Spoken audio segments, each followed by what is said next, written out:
Hey everybody, glad you're with us today. I've got a great friend with me today, Jim Sexton from the Sexton Law Firm.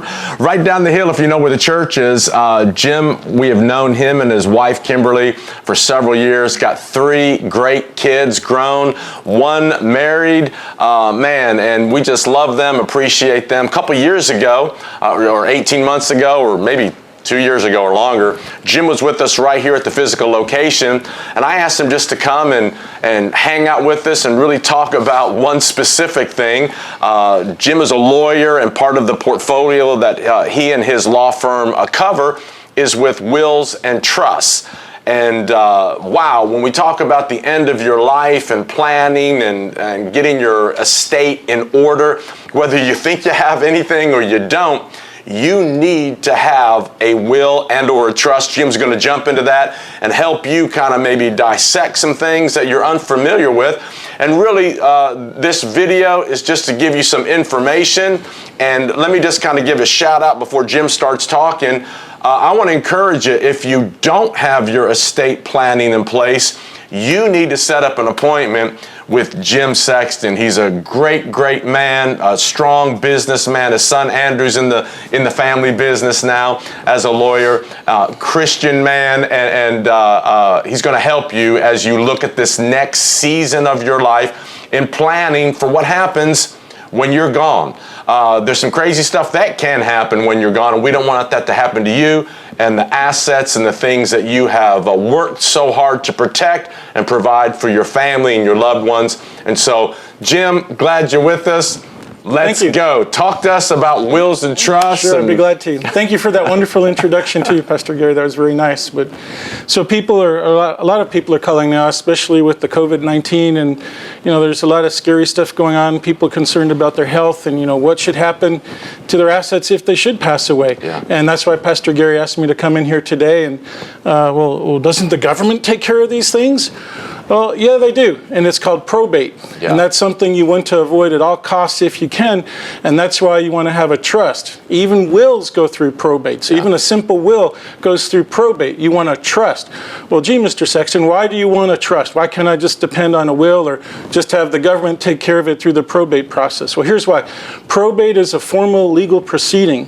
One, it takes a very long time to go through. Yeah. Sometimes you're talking several months to several years until a probate judge approves your estate. So your assets will be frozen. Can't touch them. Your assets are frozen. Wow. It's called starving your heirs. Your loved ones don't get a dime until a judge approves that goes through the probate process and he approves it, even with the will. And the danger with the will is wills can be contested. They're very easily contested. Okay, talk about that real quick, because I remember when you were here with us. Give us the synopsis between a will and a trust. Okay, a will can just be a simple little thing on a cocktail napkin signed by 2 cocktail waitresses. And you can imagine how easy that is to contest. Well, what kind of state of mind was he in when he wrote that will on that cocktail napkin, leaving everything to his mistress or whatever, And all the heirs can come out of the woods and the hills of Tennessee and contest something like that. And that's what you want to avoid. Probate process is very costly too. It can cost anywhere from $30,000 to $100,000 on the average. You don't care, you're in heaven. But that's $30,000 to $100,000 less that your heirs, your loved ones, are going to get by going through the probate process. Because in the probate process, a judge has to appoint somebody to do an accounting of all your assets, and they want their cut. And then it goes through all these different hearings, and then there's accountants that get involved, and they do all these schedules of all your assets. And then people can contest it, like I said, during the probate process. Well, Pastor Gary promised me half of his house because when he was 5 years old, I saved his life. I kept him from drowning, from falling through the ice in a freezing lake. And so he promised me that when he was 5 years old. I don't remember that. I'm here to collect. And the judge has to hear all this. The sad part is that sometimes these people who contest these things just get go-away money just to go away. Tens of thousands of dollars just to settle it. And you never wanted that to happen. And here's your wills being contested. Or if you don't have a will, it goes goes through this probate process where the state of California has a laundry list of people who can inherit your things, going down to the second cousin twice removed from the hills of Tennessee, if that be the case. Wow. When you have a trust, you decide who gets your assets that you've worked your whole life so hard for, not the state of California. So good. You get to decide who's in charge of administrating or distributing your trust, not some bean counter bureaucrat that the state of California appoints who's going to charge an arm and a leg. You get to appoint somebody you trust. That's why they call it a trust. So you trust somebody to do that for you. Good. The other interesting thing is it avoids fights and feuds in your family. Like I said, when we do our trust, we have clauses in there that if the trusts are contested by your second cousin twice removed from the hills of Tennessee, that person, if he loses, is automatically disinherited. So that's usually a great deterrent for people contesting these things. They're going to lose and usually have to pay attorney's fees because they lost. So that's usually enough of a deterrent. And that's why you want to trust too. So how in the world does these trusts avoid probate? Why does a will and someone who dies without a will, why does that go through probate and a trust doesn't? Well, it's very easy. A trust is a living document. It's actually a live thing, and now it's being managed by someone who you call a trustee or executor who you've appointed, a person you want, not the state of California appoints, over your estate, your assets, and how you want them to be distributed. So basically only dead things go through probate court. People who die without a will or people who die with a will, which is a dead document, a last will and testament, but a trust is a living document. Now it's being managed by somebody you put in charge, and that's basically how it avoids it. It also avoids it because all laws of the 50 states of the United States say it does. So that's another reason too. In fact, if you get into history, trusts were invented by Romans, and probate was invented for the poor Slavs who didn't have a trust. It was a government invention, and so the trust actually came first before the probate. That's great. So that's the main reason why you want to avoid, the probate. And the last reason on which I touched on was feuds. Basically, you decide where your things go. I can give you a family example where my wife Kimberly had a grandmother in Chicago, and before she died, she promised to my wife Kimberly, "Oh, don't worry, Kimmy, you're going to get my jewelry, you're going to get this and that." And of course, she died without a will or a trust, and everything went to an aunt who we just happened to name my daughter after. Her name was Jill, and we named my daughter Jillian. And my wife Kimberly's nose got so far out of joint because she didn't get the jewelry, and it all went to Aunt Jill. They didn't talk for 18 years, and yet my daughter is named after this aunt. So don't do that. That's why you want a will and trust combined. A trust, if you have that won't happen, and you get to decide where all your things go. And you get to decide. All the trust is who's in charge of what when, and who gets what when. And when you write that, you can update it. It's a living document that can continually be updated as your life changes, maybe, God forbid, maybe through a divorce, maybe through, maybe even in a case that's just a crazy case where a child is now, was part of the trust, but now is in a position because of a lifestyle choice that money or assets would actually ruin them, that they can be taken out of the trust, or all kinds of things. So lots of things can happen. Lots of things can happen. And that's why they call it a revocable living trust. You can change it. You can change who's in charge. The person you might have in charge is your brother, and you might have a horrible fight with him and want to punch him in the nose. Well, you might not want that person in charge of distributing your estate anymore. You can substitute that person out for somebody else. Well, forget that.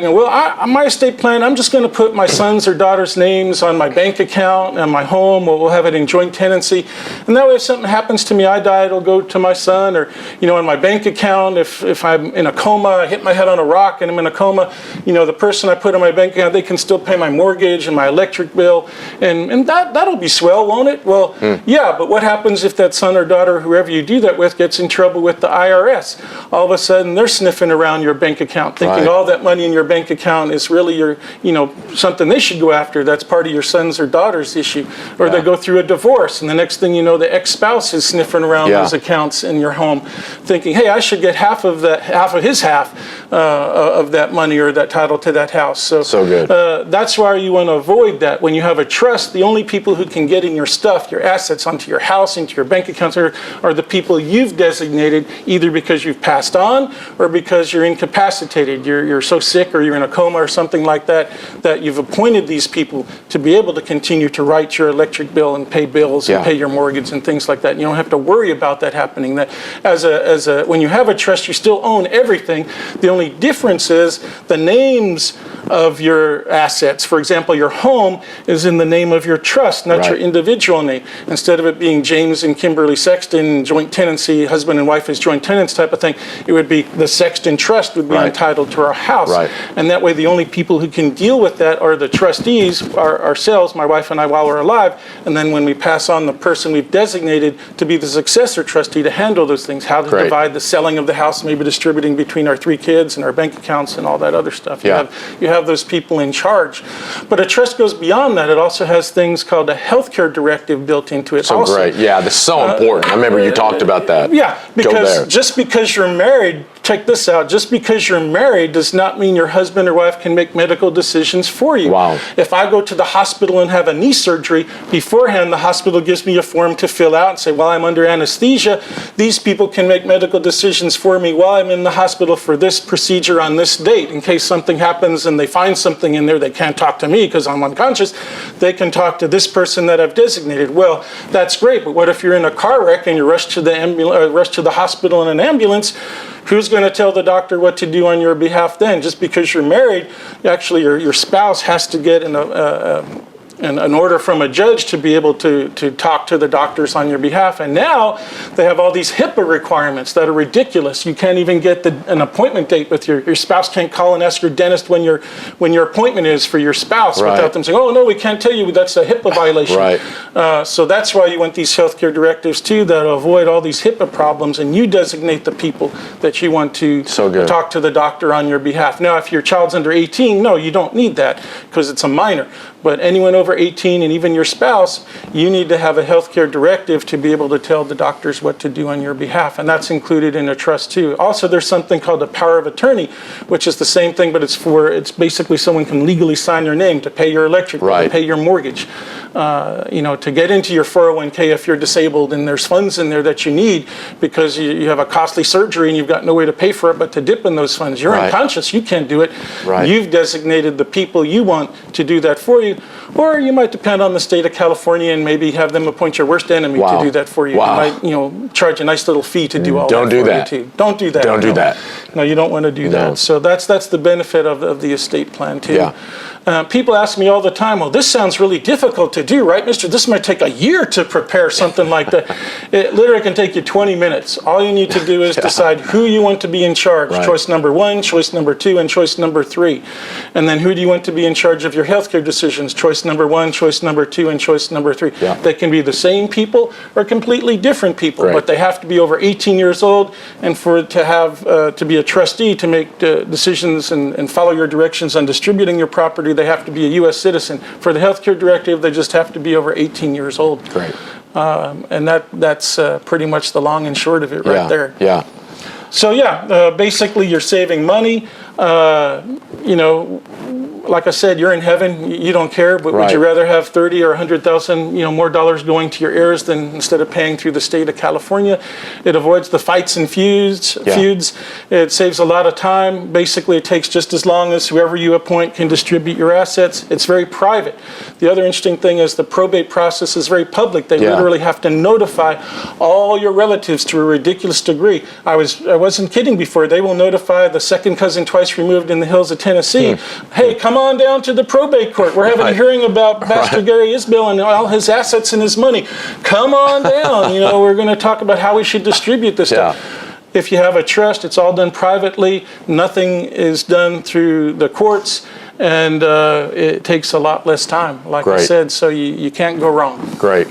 How long, like from the time that, let's say, people today or next couple weeks contact you, from the time they contact you to the time it's stamped and they have a trust, how long is that process?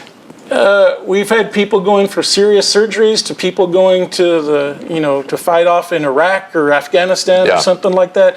We can do it in less than a week. Oh, wow. Generally, the process takes about a month. Oh, wow. Okay. Yep. Okay. And it depends on the person. We keep statistics on some funny things. We have a little workbook to fill out. And that's why it's easy. All you have to do is come up with the people in charge, choice 1, 2, and 3. Yeah. You generally don't want co-trustees because this one might say, for example, for a healthcare directive, I want 2 people. Well, if I bump my head on a rock and my brain is swelling and the doctor says, well, we can do emergency surgery to stop the swelling, or we can just throw some ice on it. If you have 2 people in charge, one might say, oh, no, Pastor Gary, he'd want the surgery. And the other one say, oh, no, he just wants to put ice on it. And then, that's defeating the whole process of it. So you can confer, but it's generally good to have one decision maker. But there is no law. You can have co-trustees or tri-trustees or trustees or 5 trustees, whatever you want, but that can create some difficulties. So once you get who's in charge, choice 1, number 2, and 3, and who's in charge of the healthcare, 1, 2, and 3, the rest is easy. And you can appoint in that trust, you can appoint or you can document what you want while you're living to go to the heirs or the people you want. This is your money. This is your resources. This is your house. This is your car. You can. This is your piece of jewelry. That's right. You are in charge. You're in charge, and they're supposed to do what they're supposed to do. Since we're in a church setting, a lot of people leave money to their churches, their synagogues, their favorite charities. And you should do that. There you go. Come on. That can be done. We've even had money left for dogs. Wow. And people ask me all the time, I don't know Mr. about Sexton, that. What's the most you've ever had a client leave a dog? Now, you read in the newspaper, I think I heard this. Ridiculous amounts, like $1 million. Well, personally, our record at this law firm is $80,000 for a dog. $80,000 for a dog. We got Carl over here. Carl's, you can't see Carl, but Carl's got 2 dogs. That's $160K coming for his dog. I'm looking for my first 6-figure dog. But it's not as bad as it sounds. Basically, that money is used for the dog's upkeep, for his, they probably take him to the beach in a Rolls Royce or something. Yeah, wow. In that instance, when the dog died, whatever was left over in balance, what hadn't been used up for the dog, went to the Helen Woodward animal people. Oh, wow. So okay. I don't think a dog can blow through 80. Maybe he can, I don't know, but it doesn't sound as bad as it is. That's a lot of snacks. That's a lot of snacks. He probably eats out of gold-plated bowls and goes to the beach in a Rolls Royce or something. I think you're probably right. But that's our record there. But as far as how long it takes, it depends on the person. Once we give you that workbook, here's another record. The longest we've ever had until I gave someone the workbook to fill out with the names of the people until they gave it back to me was 11 years and 8 months. Oh, wow. So don't be that person. Don't be that person. Record. That's a bad record to break. Good. That's not good. 11 years and 8 months. And the only reason the person came was because their spouse died. And they said, oh, gosh, the spouse died. Can I still go through this on my own? And we had to change it from a married trust into a single trust. Incredible. And that was the precipitating event, unfortunately. And that's unfortunately what is involved in this. People don't like talking about death. That's why they don't buy life insurance, which is really death insurance. People don't like talking about subjects like that. And it almost shows that people have a normal, healthy mind, because if you had an unhealthy mind, we'd be over by the Coronado Bridge, ready to jump off. When you have a healthy mind, you don't want to think about things like death. You want to think about life and, getting up the next day and doing your chores and going to work and having fun with your kids and going fishing and playing basketball and going to the gym and working out, whatever the case may be. You don't want to talk about dying and doing a will and trust type of thing. But once you get over that hurdle, I can tell you this, it's done, it's finished. Yes, you never have to do it again. And people say, well, this is hard. Well, think of a trust as a bowl. I don't know how much more time we have, but if this trust is your bowl, these assets, your house, your bank account, all we're doing is placing these assets in the bowl. We don't know how many of these assets, these straws you're going to have when you die, but all we're doing is putting some in, taking some out. But the trust is remaining the same. I want my assets divided 3 ways between my children. I want $5,000 to go to Pastor Gary and his church. I want $4,000 to go to my college, whatever the case may be. So adding and subtracting doesn't change the trust. It just changes how many items, how many assets are in your trust to be distributed. Well, how hard is it to get those things in there?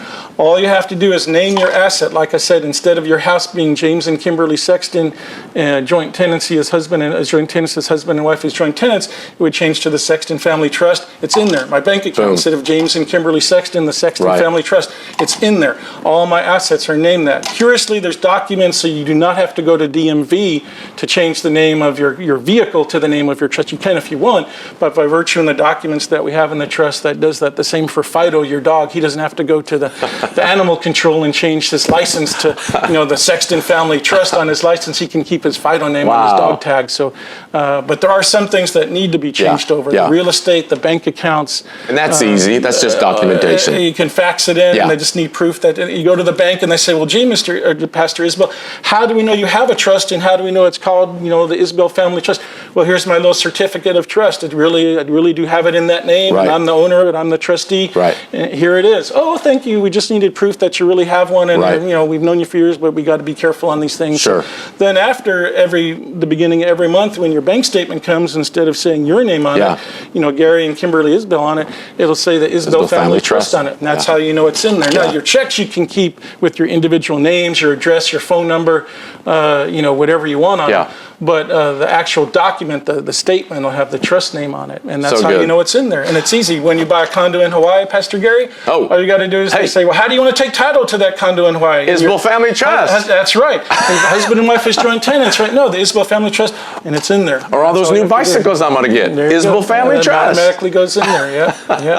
So that's why it's easy. In the old days, they had to fill out all these schedules, and every time you moved or got another asset, you'd have to update your schedules, and people would, invariably they'd forget to do that. They used to live at 123 Elm Street, and they moved to 456 Market Street, and then they died, and they say, well, they wanted the house at 123 Elm Street to go to their kids, but now they live at 456 Market Street.